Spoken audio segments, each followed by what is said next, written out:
दोस्तों, NCERT zone KLD में आपका स्वागत है। आप देख रहे हैं एनसीईआरटी जोन केएलडी। जैसा कि आज 11 तारीख है और 10 फरवरी से हमने क्या किया था, ये बैच स्टार्ट किया था, जिसमें आप मैथ और साइंस ये दो विषयों का क्या करेंगे, अध्ययन करेंगे कक्षा 10 के। यहाँ बोर्ड परीक्षा का आपका तैयारी करवाया जाएगा। इस साल का जो हमने प्रण लिया है कि आने वाले बोर्ड परीक्षा यानी कि 2027 में जो आप परीक्षा देंगे उसमें हम आपको बेहतर से बेहतर नंबर दिलवाएंगे। यानी कि कोशिश रहेगा 170 में 70 लाने के लिए, जो कि आप बोर्ड परीक्षा में ला सके। ठीक है, तो हम साइंस और मैथ को अध्ययन करेंगे। आज हमारा दूसरा वीडियो है, जो कि ज्यादा नंबर नहीं रहेगा, 15-15 मिनट का वीडियो बनाया जाएगा और डेली आपको अपलोड किया जाएगा मैथ और साइंस का। ठीक है, चलिए बिना देरी करते हुए आज हम देखते हैं क्या है। कल बात हो गई थी हमारा कि प्राकृतिक स्रोतों के बारे में, जिसमें हमने देखा था कि क्या है प्राकृतिक प्रकाशिक स्रोत क्या है और मानव निर्मित यानी कि कृत्रिम प्रकाशिक स्रोत क्या थे। ठीक है, यानी कि जो प्राकृतिक थे जैसे सूर्य हो गया, जुगनू हो गया, तारे हो गए, ये सब आपके प्राकृतिक स्रोत थे। जबकि मानव निर्मित में हमने देख लिया था, बल्ब हो गया, आपका ट्यूबलाइट हो गया, लालटेन हो गया, ये सब आपके मानव निर्मित में आते हैं। ठीक है, उसी से दोनों को कंपेयर करके एक अलग चीज बनाया गया कि ये वस्तुएं एक्चुअली में काम कैसे करती हैं। जैसे अगर हम कहें ये आपका व्हाइट बोर्ड है, व्हाइट बोर्ड पे थोड़ा बहुत चमक आ रहा होगा क्योंकि मैंने यहाँ ट्यूबलाइट लगाया है, लाइट लगाया है, तो ये चमक थोड़ा बहुत इस पे पड़ रही है और परावर्तित होकर चमक दे रहा है। अर्थात जो व्हाइट बोर्ड है हमारा, वो कहीं ना कहीं एक ऐसी वस्तु है जो खुद भी प्रकाश उत्पन्न नहीं करके लेकिन दूसरे की सहायता से जरूर चमक रही है। जैसे मेरे चश्मे में थोड़ा बहुत चमक आ रही होगी, तो ये भी ना क्यों चमक रहा है भाई, इसमें क्या लाइट है? इसमें कोई लाइट नहीं है, लेकिन ये प्रकाश की सहायता से चमक रहा है। तो वैज्ञानिकों ने देखा भाई इसको हम क्या कह सकते हैं, इसका अध्ययन हम क्या कह सकते हैं, कैसे कर सकते हैं, तो उसके बारे में आज हम बात करेंगे। तो पहला नंबर आपका आता है दीप्त प्रकाश स्रोत। दीप्त प्रकाश स्रोत, ठीक है, वे प्रकाश स्रोत जो स्वयं प्रकाश उत्पन्न करते हैं। कैसे? वे प्रकाश स्रोत जो क्या करें, स्वयं प्रकाश उत्पन्न करेंगे। इस बात को ध्यान रखना है कि क्या कर रहे हैं, स्वयं प्रकाश उत्पन्न कर रहे हैं, किसी की सहायता नहीं ले रहे हैं, स्वयं का प्रकाश उत्पन्न कर रहे हैं। क्या कहलाते हैं? दीप्त प्रकाश स्रोत कहलाता है। जैसे सूर्य हो गया, अब सूर्य आपको चमकता है, ऐसा है नहीं कि हम सूर्य को यहां से आग दिखा रहे हैं तो वो चमक रहा है, ऐसा नहीं होता ना। सूर्य तो अपने आप धधकता रहता है, आग का गोला है, तो वो चमक रहा है। तो सूर्य कैसा हो गया आपका दीप्त प्रकाश स्रोत। विद्युत बल्ब कैसा है, लाइट आई, बल्ब जलने लगा, उसकी और किसी की सहायता नहीं ले रहा, स्वयं की प्रकाश उत्पन्न कर रहा है। उसके अंदर रासायनिक जो विद्युत ऊर्जा है उसको किसमें बदल रहा है, वो प्रकाशिक ऊर्जा में बदल रहा है, यानी कि वो प्रकाश कर रहा है, तो स्वयं का प्रकाश वो उत्पन्न कर रहा है। इसी को क्या कहा जाता है भाई, दीप्त प्रकाश स्रोत कहा जाता है। जैसे तारे हो गए, तारे में भी खुद का क्या होता है, चमक होती है, खुद का प्रकाश होता है, तो दीप्त प्रकाश स्रोत हो गए। अर्थात ऐसा स्रोत जिसमें स्वयं के प्रकाश पाई जाती है वो क्या कहलाता है, दीप्त प्रकाश स्रोत कहलाता है। कैसा कहलाता है, दीप्त प्रकाश स्रोत कहलाता है। फिर आते हैं हम अदीप्त के बारे में। किसके बारे में? अदीप्त प्रकाश स्रोत क्या होता है। अब देखो इसका परिभाषा क्या है, वे प्रकाश स्रोत, वे प्रकाश स्रोत जो स्वयं प्रकाश उत्पन्न नहीं करते। क्या करते हैं? स्वयं प्रकाश उत्पन्न नहीं करते हैं, बल्कि दीप्त स्रोतों के, यहां ध्यान रखना है आपको कि हमने क्या कहा कि वो स्वयं तो उत्पन्न नहीं करते, लेकिन दीप्त प्रकाश स्रोतों के यानी कि दीप्त स्रोतों के प्रकाश से परावर्तित कर देते हैं इसको, प्रकाश को प्रकाश परावर्तित कर देते हैं, यानी कि खुद चमकने लगते हैं। वो क्या कहलाता है, अदीप्त प्रकाश स्रोत कहलाता है। क्या कहलाता है आपका, अदीप्त प्रकाश स्रोत कहलाता है, अर्थात इसमें स्वयं का गुण नहीं है। जैसे हमने बताया ना, ये व्हाइट बोर्ड हो गया, यहां चमक आ रही है, किसके कारण आ रही है? क्योंकि यहां हमारी ट्यूबलाइट का क्या कर रहा है, रोशनी इस पे पड़ रहा है, और पढ़ने के बाद ये उसको क्या कर दे रहा है, परावर्तित कर रहा है, तो इसमें चमक उत्पन्न हो गई। हमारे चश्मा, हम भी अपना आप में क्या है, मनुष्य अधिक होता है, ये भी क्या कर रहा है, प्रकाश को परावर्तित करता है। प्रकाश को क्या करता है, परावर्तित करता है, तभी आप हमें देख पाते हैं। ये पहले ही लेक्चर में आपको बताया गया कि हम आप किसी वस्तु को देखते क्यों हैं और कैसे देखते हैं।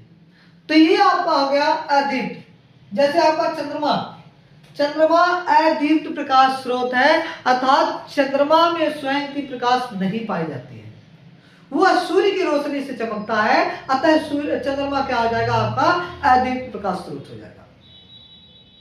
आप लोग ये माइंड में सेट कर लीजिए कि चंद्रमा कैसा है, अदीप्त प्रकाश स्रोत है, क्योंकि बहुत बच्चे अपने माइंड में बैठा के रखे रहते हैं कि चंद्रमा क्या है, दीप्त प्रकाश स्रोत है, जबकि ये गलत है। चंद्रमा कैसी है, अदीप्त प्रकाश स्रोत है। आपका कांच हो गया, क्या हो गया, कांच हो गया।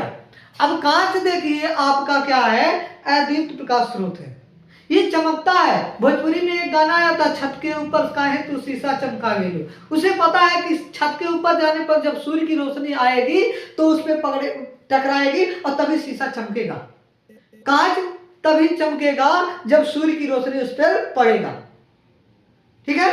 तो छत के ऊपर से वो क्या है, शीशा चमका रही है, क्योंकि शीशा क्या है, कांच क्या है, अदीप्त प्रकाश स्रोत है। कैसा है, अदीप्त प्रकाश स्रोत है, ठीक है। आगे चले, मेज, कुर्सी, ये दुनिया में जितने बाकी चीजें आ रही हैं अदीप्त प्रकाश स्रोत हो रहे हैं। मेज ले लो, कुर्सी ले लो, किताब ले लो, कॉपी ले लो, कलम ले लो, ये हमारा मार्कर ले लो, बोर्ड ले लो, सारी चीजें क्या है, अदीप्त प्रकाश स्रोत हैं, ठीक है। आगे बात करते हैं। अब बात हो गई, हमने पहले क्या पढ़ा, प्रकाश क्या है, प्रकाश उत्पन्न कहां से होती है, अर्थात प्रकाशित स्रोत क्या है, मानव निर्मित प्रकाशित स्रोत क्या है, प्राकृतिक प्रकाशित स्रोत क्या है।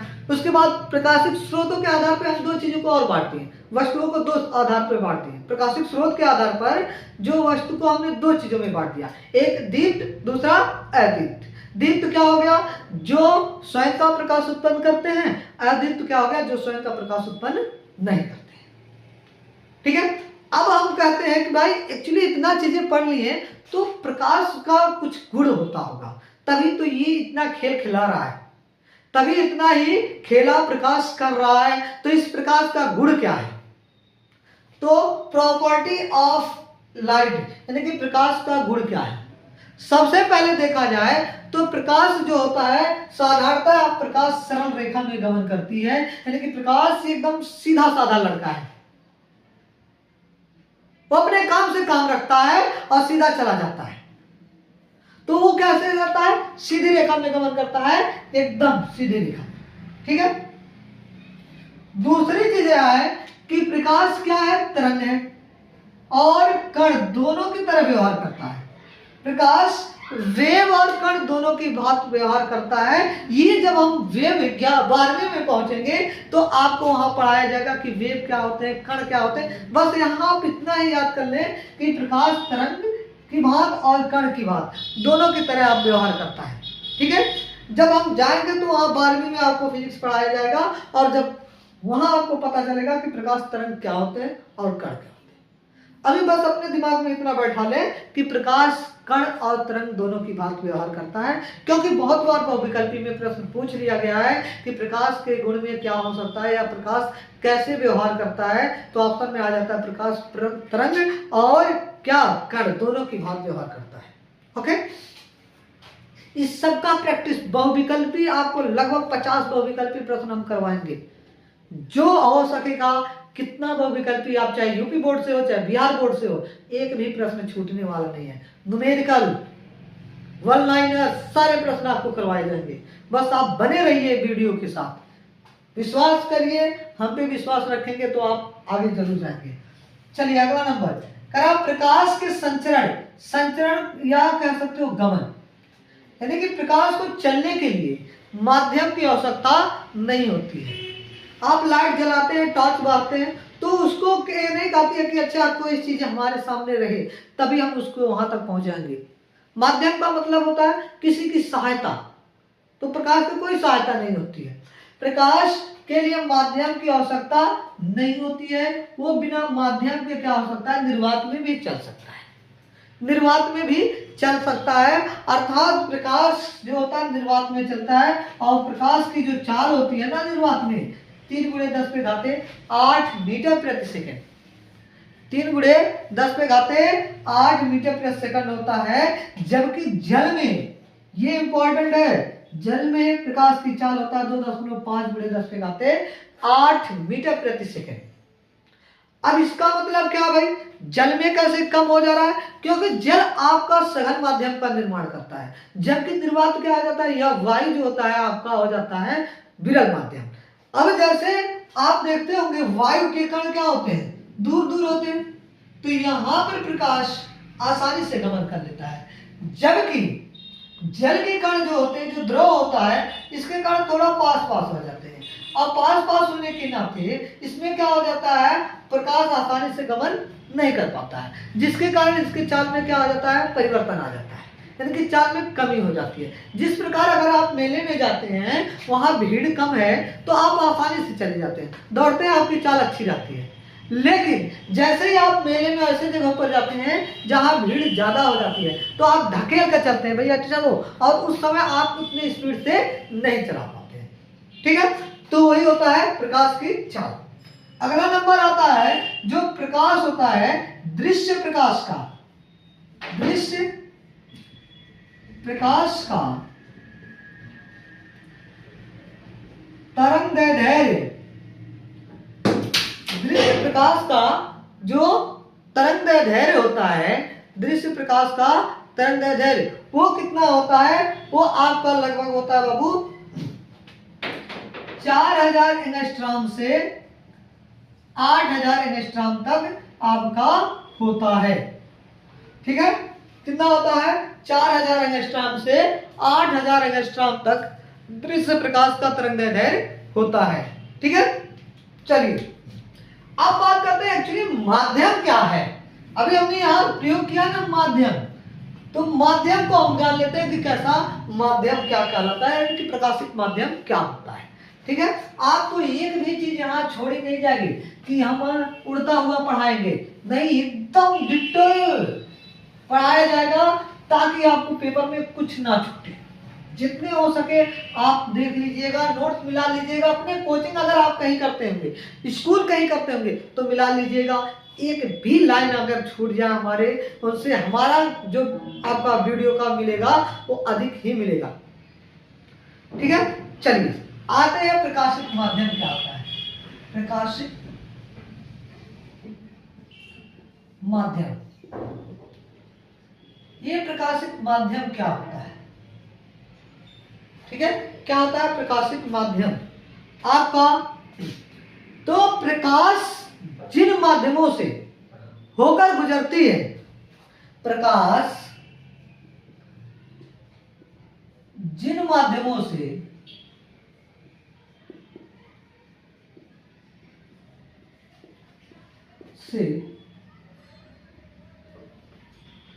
होकर गुजरती है,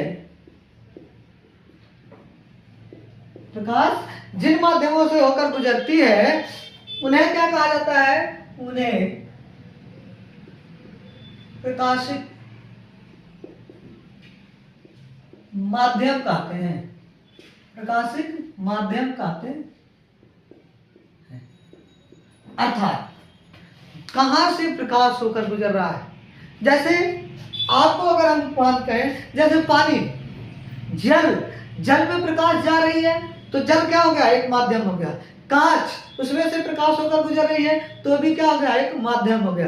तो इसी को हम क्या कहते हैं, प्रकाशिक माध्यम कहा जाता है। अर्थात जहां से प्रकाश होकर गुजर जाए या गुजरने का प्रयास कर ले, उसी को क्या कहा जाता है, प्रकाशिक माध्यम कहा जाता है। और जहां से गुजर रही है या पार हो जा रही है उसे क्या कहा जाता है, जहां से प्रकाश पार नहीं हो पा रहा है उसे क्या कहा जाएगा, आइए उसके बारे में हम जानते हैं। तो प्रकाशिक माध्यम जो होता है, प्रकाशिक